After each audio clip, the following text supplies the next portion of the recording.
اعوذ باللہ من الشیطان الرجیم بسم اللہ الرحمن الرحیم. ڈیئر اسٹوڈنٹس، السلام علیکم ورحمۃ اللہ وبرکاتہ. پیارے بچوں، ہمارا ٹاپک جو ہے وہ ہے footprints without feet, جو کہ پروز سیکشن کا ایک چیپٹر ہے. چیپٹر نمبر 1 ہے.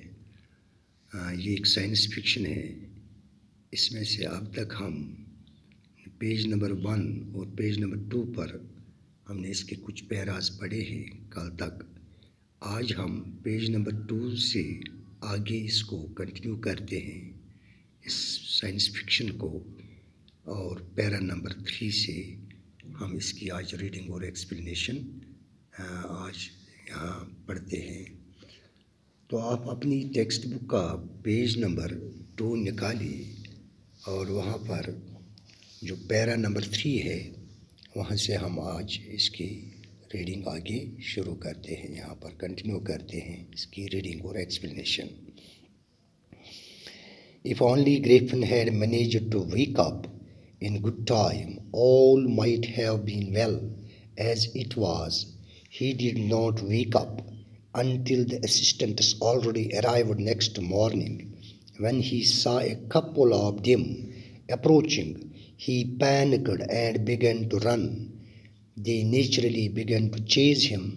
In the end, he was able to escape only by quickly taking off his newly found clothes.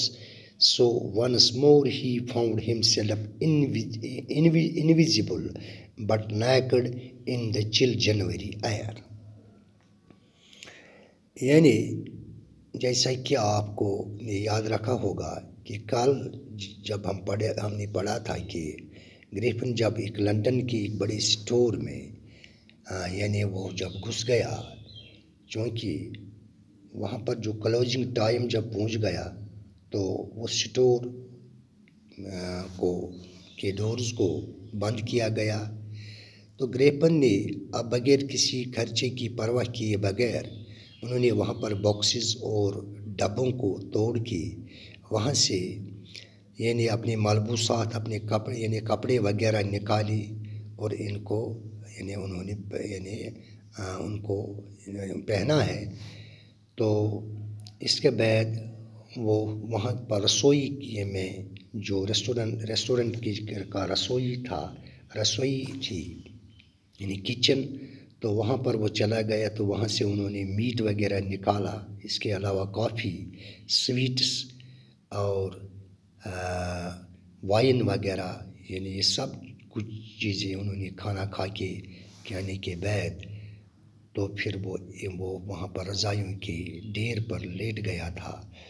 تو چونکہ اب دیکھتے ہیں کہ آگے کیا ہوتا ہے کہ اگر گریفن وقت سے پہلے ہی جاگنے کے قابل ہو گیا ہوتا، یعنی اگر وہ وقت پر ہی جاگ گیا ہوتا اگلی صبح کو، تو سب ٹھیک رہتا تھا.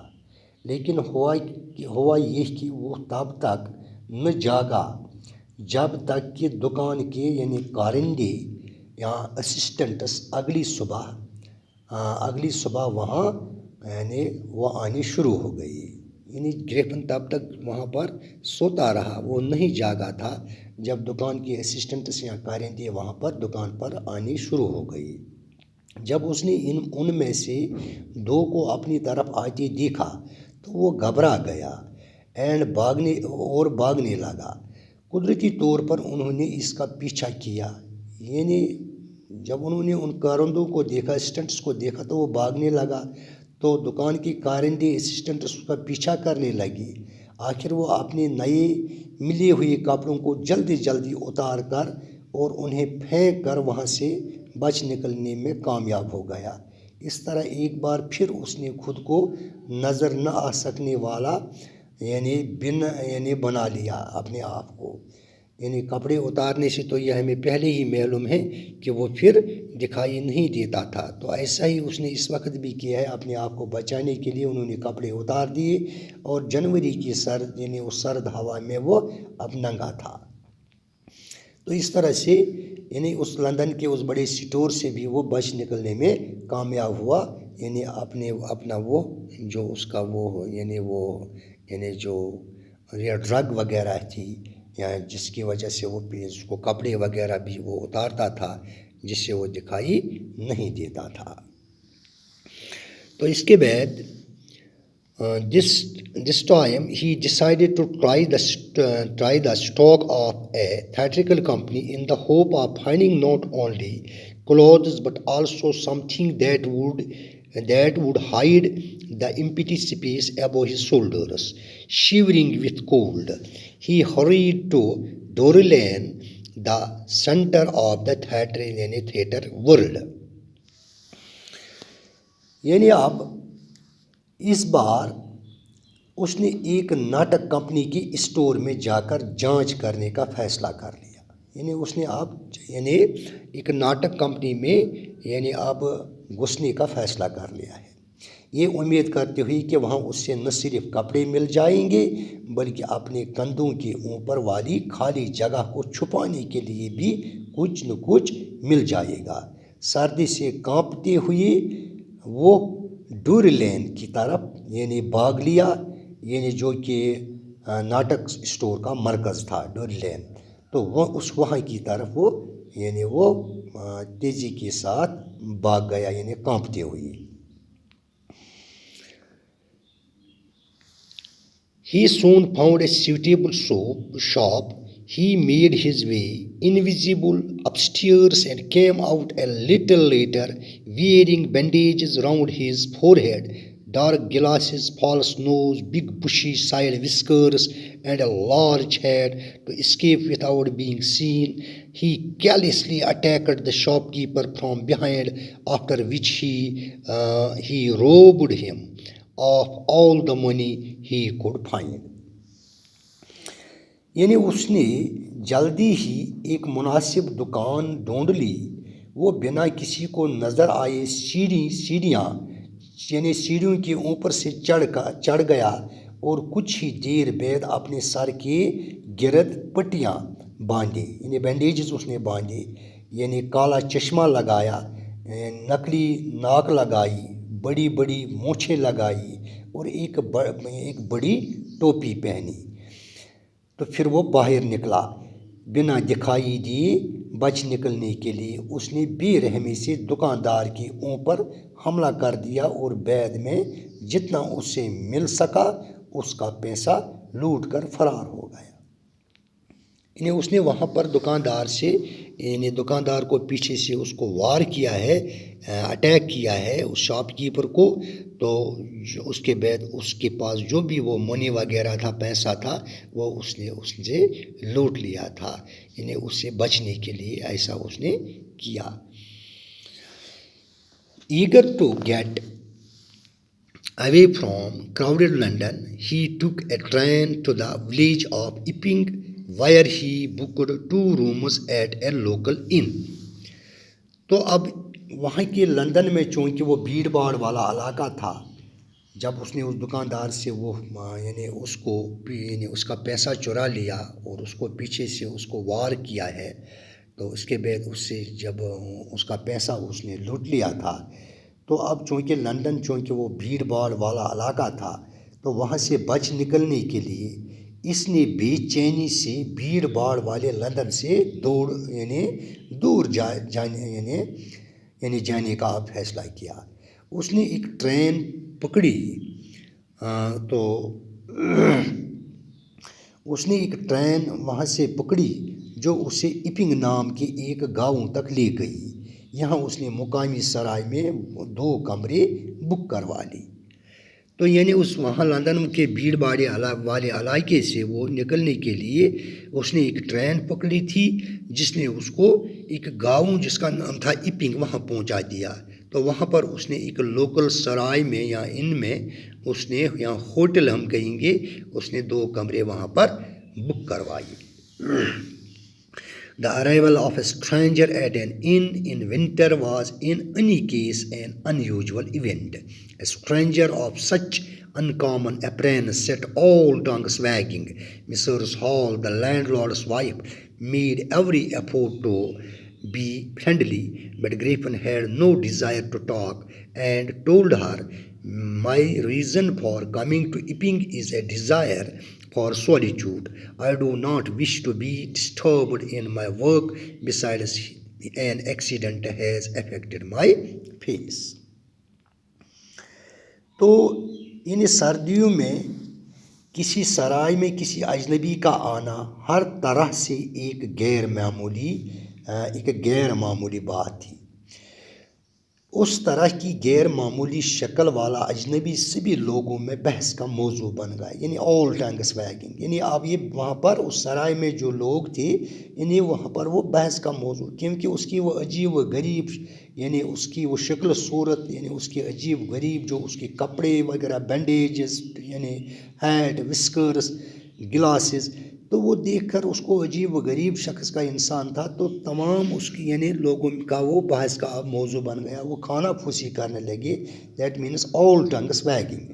سرائے کے مالک کی بیوی مسرس ہال جو تھی، اس کے ساتھ جان پہچان کرنے کی ہر کوشش، یعنی اس نے کوشش کی، لیکن گریفن بات چیت کرنے کی کوئی خواہش نہیں رکھتا تھا، اور اس نے اس عورت سے کہا، ایپنگ آنے کی میری وجہ تھی کہ میں تنہائی میں یہاں رہوں. میری خواہش ہے کہ میں یہاں پر تنہائی میں رہوں. یعنی سولیچیوڈ مینس یعنی تنہا رہنا یا تنہائی میں رہنا. میں نہیں چاہتا کہ میرے کام میں مجھے کوئی پریشان کرے. اس کے علاوہ ایک حادثے نے میرا چہرہ بگاڑ دیا تھا. تو یہ تھی مطلب اس جو مالکن تھی کی یعنی بیوی تھی، یعنی اس سرائے کی ان کی، تو اس کی بیوی نے کوشش کی تھی، یعنی اس کے ساتھ یعنی اس کو پہچاننے کے لیے، اس کی جانچ پڑتال کرنے کے لیے اس نے اپروچ کیا، اس کے ساتھ بات کی تھی، لیکن اس کا کوئی ریسپانس نہیں رہا. وہ بات نہیں کرنا چاہتا تھا گریفن. تو اس نے اتنا ہی کہا کہ میں یہاں ایپنگ اس لیے آیا ہوں تاکہ میں تنہائی میں اپنا کام کروں. میرے کام میں کوئی یعنی میرے کام میں کوئی مداخلت نہ کرے. میں تنہائی میں اپنا کام کروں. اس سے یعنی اس کے علاوہ جو میرے چہرے کی یہ حالت ایک ایکسیڈنٹ کی وجہ سے ہوئی تھی، کیونکہ اس کے چہرے وغیرہ پر وہ بینڈیج وغیرہ لگے تھے. تو اس نے بتایا کہ یہ ایکسیڈنٹ کی وجہ سے میں نے ایسا کیا ہے.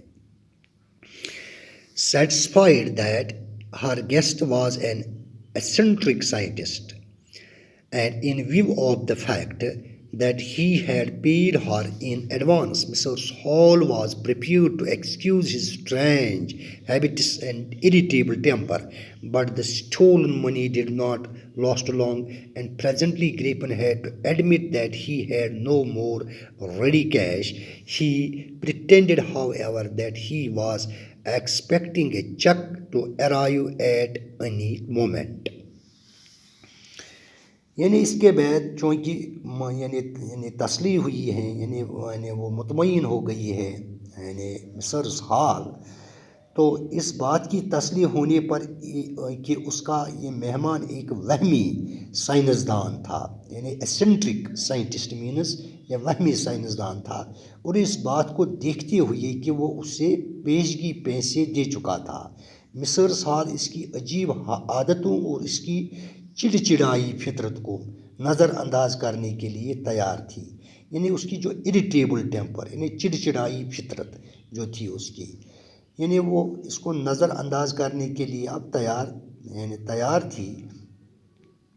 لیکن چرایا ہوا پیسہ زیادہ دیر تک نہ چلا، اور جلدی ہی گریفین کو یہ ماننا پڑا کہ اس کے پاس کوئی نقد رقم نہیں تھی. پھر بھی اس نے یہ دکھاوا کیا، یعنی اس نے یہاں پر دکھاوا کیا کہ جیسے وہ ایک چیک کی امید کر رہا تھا، یعنی اس کو ایک چیک آنے والی تھی جس کی اس کو امید ہے، جو کسی بھی وقت اس کے پاس پہنچ سکتی تھی، یعنی چیک. تو چونکہ اس نے ایڈوانس وہ پیسے دیے، وہ چرائے ہوئے پیسے تھے مسرس ہال کو، یعنی اس کے علاوہ اس کے پاس کوئی پیسہ نہیں تھا.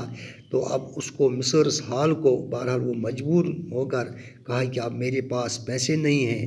تو مجھے ایک چک آنے والی ہے، یعنی دکھاوا کیا اس نے.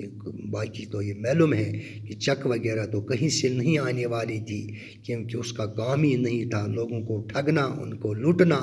تو جو آپ نے پچھلے اس کے جو ایپیسوڈس اس کے واقعات پڑھے ہیں، یعنی آپ نے دیکھے ہیں کہ کس طرح سے اس نے مختلف جگہوں پر مختلف طریقے اختیار کر کے وہاں پر یعنی کیسے حرکات سے پیسے وصول کیے ہیں، غلط حرکات سے. تو اس طرح سے انہوں نے مصر سال کو بھی یہاں پر یہ تسلی دینے کی کوشش کی تھی. تو یہ تھی کچھ پیراز جو آج ہم نے پڑھے ہیں. اس کے آگے انشاءاللہ کل کے چیپٹر میں پڑھیں گے. تو یہاں پر کچھ ایکسپریشنز ہے جو آج ہم نے یہاں پر پڑھی ہے. تو ان میں ویک اپ ہے مینز جاگنا، اسی طرح سے یہ پینکڈ گھبرا گیا یا اسٹرانگ فیئر جس کو کہتے ہیں. ٹیکنگ آف مینز اتار دیے جو کپڑے وہ یعنی وہ باہر نکالتا تھا، یعنی ٹیکنگ آف. چل مینز یعنی ایکسٹریم کولڈ یعنی شدت کی سردی. اسٹاک یعنی اٹ از گڈس، یہاں پر جو کسٹیومز وغیرہ جو اس نے وہاں پر اس اسٹور سے یا اس تھیٹریکل کمپنی سے جو اس نے کپڑے وغیرہ پہنے تھے، اس اسٹاک سے وہاں جو اسٹاک تھا اس کو ذخیرہ کہتے ہیں. شیورنگ یعنی ٹھٹراتی سردی، یعنی شیورنگ ٹھٹراتے ہوئے. وسکرز مونچھیں جو انہوں نے وہاں پر وسکرز لگائی تھی. کیرلیسلی مینز وتھ آؤٹ پٹی اور سمپیتھی یعنی بے رحمی سے. ان جیسے کہ سرائے جہاں پر اس نے کمرے بک کرے تھے گریفن نے. اپرینس مینز شکل و صورت، یعنی جو اس کی اپرینس مصرس ہال کو اس کی اپرینس دیکھ کر یعنی وہاں لوگ دیکھ کر وہ آل ٹانگس ویگنگ یعنی سب وہاں پر یعنی اس کے متعلق وہ بحث کا موضوع بن گیا یا اس کے متعلق کانا پھوسی کرنے لگے. Set all ٹینگس